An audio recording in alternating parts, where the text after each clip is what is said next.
Exatamente. Aproveitando um gancho, pegando o gancho que o professor Mohamed colocou muito bem, não é? Eu acho importante sempre colocar essa questão da democracia, não é? Porque se nós pensarmos, inclusive, com o que foi colocado pela professora de economia, não é? A democracia ela é fundamental justamente para modelos econômicos mais igualitários, vamos dizer assim, não é isso? Menos excludentes. Porque há uma confusão muito grande, né, em se associar liberalismo, não é isso, com democracia. E o que é um grande erro é não perceber que o liberalismo convive muito bem com ditaduras. Certo? E a prova disso é o Egito hoje, não é isso? Que, né, segue ou está seguindo, né, um modelo liberal, um modelo econômico liberal, com um regime fechado, autoritário.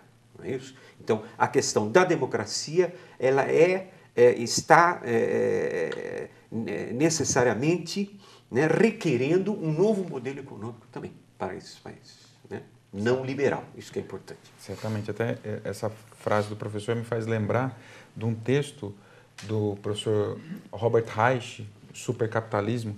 Ele cita o Milton Friedman. Tem uma passagem do livro que ele diz assim, o Milton Friedman foi perguntado, você não é, né, prega o liberalismo, como que você vai assessorar o Pinochet? Aí ele faz uma diferenciação no aeroporto de Chicago, né? Democracia não tem nada a ver com economia. E eu acho que aí isso pautou muitos governos. Até imagino que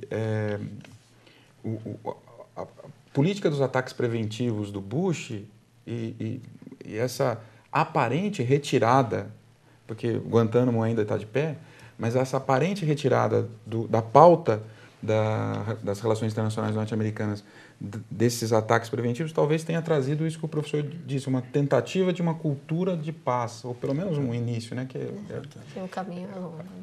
A questão é saber se essa cultura de paz que pode trazer eventualmente alguns percalços econômicos aos países que antes viam esses recursos naturais chegar com maior facilidade, podem levar a mudança de governo, como é o caso das eleições norte-americanas, como enfrentou o Jimmy Carter no final da década de 70 e pode ser agora o destino do Obama. Não sei o que o professor imagina dessa... Muito bem feita essa sua colocação, não é isso? Agora o problema, né, está nas mãos dos países, né, do norte, tá certo? Eles é que têm que, né, vamos dizer assim, incorporar essas transformações que estão vindo do sul, tá certo? Agora o jogo mudou. Não é isso? Eu imagino que sim. Agora eles vão ter que justamente entender, né, porque por incrível que pareça, outro dia eu estava escutando uma entrevista com o empresário Eike Batista, né, que antes do Evo Morales assumir o poder na Bolívia, tinha investido na Bolívia, né, no setor energético, principalmente de gás, não é isso? E numa entrevista que ele deu num canal de televisão, né, perguntaram para ele, e como fica agora a sua situação? E eu, pensando que ele fosse, né, ser muito rude na resposta dele, ele falou, eu compreendo muito bem a situação da Bolívia. É um país que sofreu uma exploração durante, né, muitos e muitos anos, tá certo? Eles têm todo o direito agora de se apoderar, de nacionalizar o seu gás. O preço com relação ao mercado está muito disparatado e assim por diante. Não é isso? É essa mentalidade que tem que ocorrer agora, não é isso? Com as elites econômicas dos países do norte. E os males da economia podem levar à queda de um governo? Com certeza, com certeza. Eu acho que é um pouco esse olhar que tem que ser feito. Eu acho que a própria, retomando aquela questão inicial da eleição até do governo Lula aqui no Brasil, puxando um pouco a discussão para a nossa casa, mas qual é o grande exemplo que o Lula nos traz? Que é necessário colocar na agenda um crescimento com inclusão. Crescimento sem inclusão não dá certo. A democracia é um caminho para que se busque a reivindicação. evidentemente. Se você tem uma ditadura, o crescimento com exclusão é muito mais difícil de ser combatido, mas uma hora ele é combatido. Ainda bem, uma hora ele tem que ser combatido, porque não dá para a vida inteira continuar dessa forma. Então, eu acho que o olhar do que a gente fez, a nossa lição aqui é, com a eleição do Lula, tivemos uma democracia com inclusão. Com a queda, com a mudança de forças políticas no Egito, tivemos uma mesma percepção de que é possível se rebelar com um banho de sangue, mas brigar por uma nova composição. Continua um pouco ditadura, continua, mas com um olhar atento. Olha, nós não vamos aceitar qualquer coisa. Então, eu acho que é isso que tem que se avançar, porque não dá. A economia é para distribuir bem-estar. Na realidade, eu estou querendo acreditar de que o mundo inteiro está passando por um processo de transformação, uma metamorfose até de princípios. Ou seja, será que o mundo já está começando a enxergar que a felicidade e a satisfação individual ela não pode mais ser desvinculada da felicidade e da satisfação coletiva?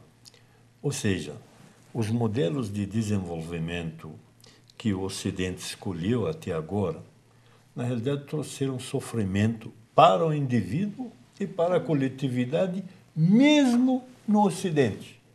Exatamente. Então, eu não vejo o cidadão do Ocidente como cidadão feliz. Não.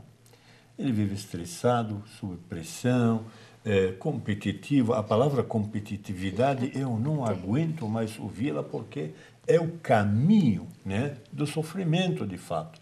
Né? Os outros valores foram abandonados. Ser solidário, ser fraterno, ser paciente, ser colaborador, né? Esses valores... Humanitarismo. Exato. Então, eu acho que o mundo está começando a enxergar que um país como os Estados Unidos, né, que um modelo de democracia interna, ele não pode mais se sustentar a partir do sofrimento dos outros. A população norte-americana é entre 4 a 4,5% da população da humanidade. Não é possível que essa população continue consumindo 33% do petróleo do planeta, mais de 61% do gás natural do planeta e mais de 40% dos recursos minerais do planeta. Isso não é sustentável.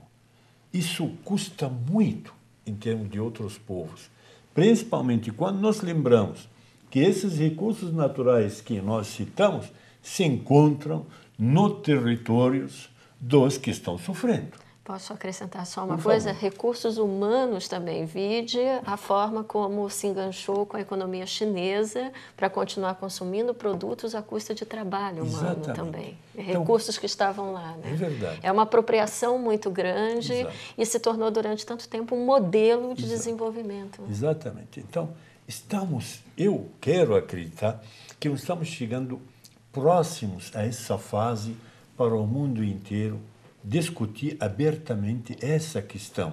Né? O pré-requisito para a felicidade e a satisfação individual está na felicidade e da satisfação coletiva.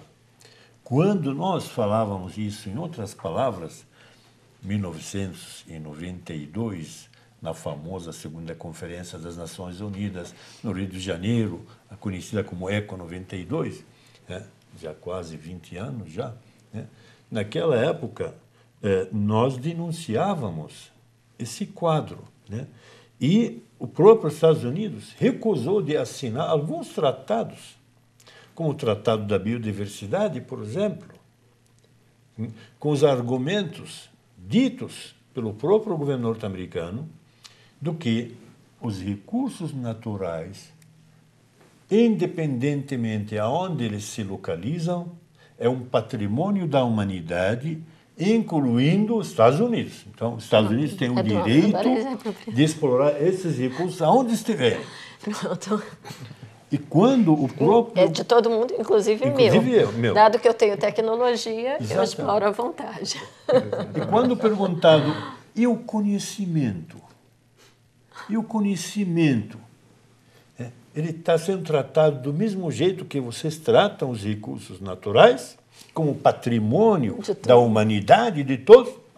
Não. Conhecimento é propriedade de quem os tem. E os outros têm que pagar por isso. Perfeito. É exatamente isso o que deu o desequilíbrio e o sofrimento que o mundo está passando hoje. Então, é um momento de mudar a concepção. Certamente. O relacionamento entre os seres humanos, ele se dá, na maioria das vezes, hoje, nessa cultura ocidental, que a gente diz como sendo ocidental, mas ele se dá através de coisas, né? O sujeito dá alguma coisa. Agora, eu só gostaria de questionar uma pergunta que sempre... Porque eu tenho também essa inquietação com relação à necessidade de transformações. Eu só não consigo entender de que maneira que essa transformação se dá. Se é a partir de um encontro, de uma cúpula, decidindo quais seriam os rumos do planeta, quais seriam, como vamos utilizar... Ou se tem que sair da base mesmo, se é do descontentamento. A se experiência já respondeu. A história já respondeu. Por isso que todas as vezes que eu vejo esses últimos acontecimentos estão demonstrando isso. Isso, infelizmente, mostra, nos dá sinais disso. E o que é mais importante, o que já foi citado aqui várias vezes, né, por todos os participantes, é o conceito de paz, não é isso? O que tem mais, vamos dizer assim, sido notório nesses movimentos, né? Nessas sublevações, não é isso? Movimentos populares de contestação a regimes despóticos, ditatoriais, ali no norte da África, é que eles estão sendo realizados através da via pacífica. Exato. Não é isso? Exato. Quando nós sabemos muito bem que é muito comum, é muito recorrente atrelar, não é isso? Qualquer povo do norte da África ou do Oriente Médio, principalmente, né, taxando, né, isso de islamita, né, isso de forma pejorativa, ligando então diretamente ao termo terrorista, ou violento, ou violência, e assim por diante. É isso? Isso vem derrubar todo esse preconceito que nós temos com relação a esses povos, a essas nações. Né? Tentando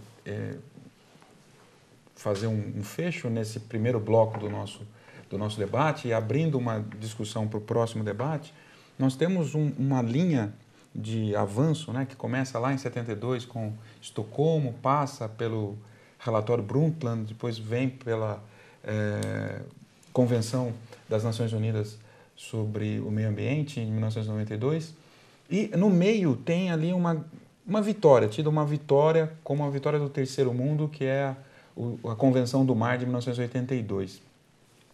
Será que a gente vai conseguir, com essa identificação, mostrar que o nosso futuro comum também não envolve só a ecologia, mas a ecologia ela abrange também a vida digna do indivíduo, né? Isso talvez seja o clamor que vem do mundo árabe agora. Mas a gente deixa essa discussão para o próximo bloco.